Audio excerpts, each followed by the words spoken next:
Jeb Kharch Pocket Money. The game begins with a start screen.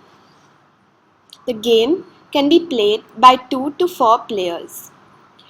In the character selection screen, each player selects a character and writes their name below it.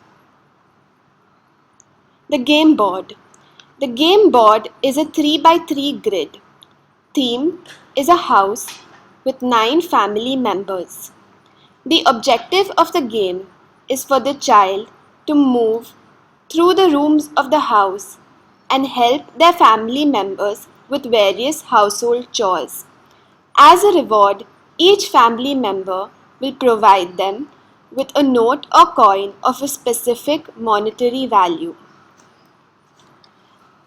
The game begins with a trader who displays an item desired by the 4 players. Each player competes to reach the target value of the item first. Players roll a dice to determine the number of steps that they can take.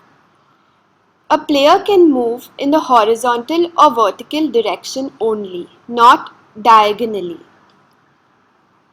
The number of steps is determined by the dice, but the player has several choices on each move. The player must strategize and decide the most profitable room to go to in his current situation.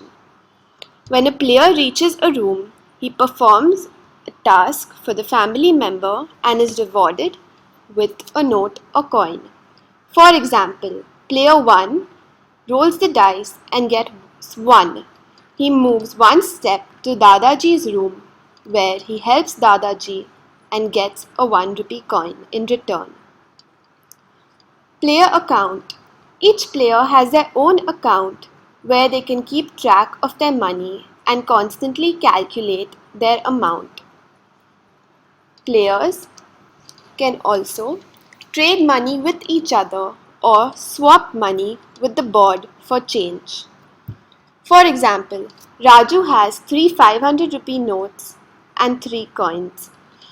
He can exchange a 500 rupee note with the board for 2 200 rupee notes and 1 100 rupee note. Player interaction. If 2 players land on the same room, the player who landed in the room second can grab the last received note or coin from the previous player. For example, Raju lands on the room that Ratan is in.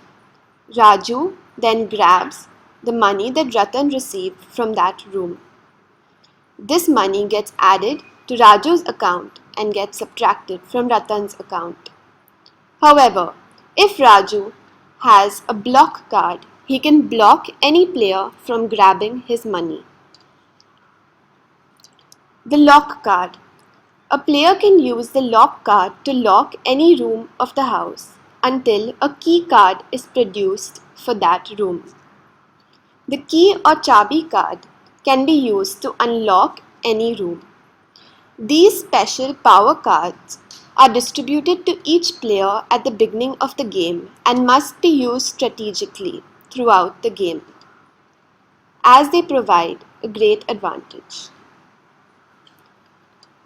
In this way, players navigate around the board, choosing their moves wisely and trying to reach the target amount first.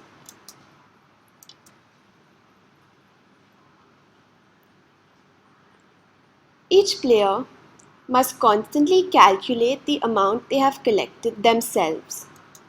They must then decide whether they have reached the target amount. If they feel they have reached the target amount, they can press the buzzer. If the amount collected is correct, then they win the item and they win that round. Players then play for the next item, and so the game continues.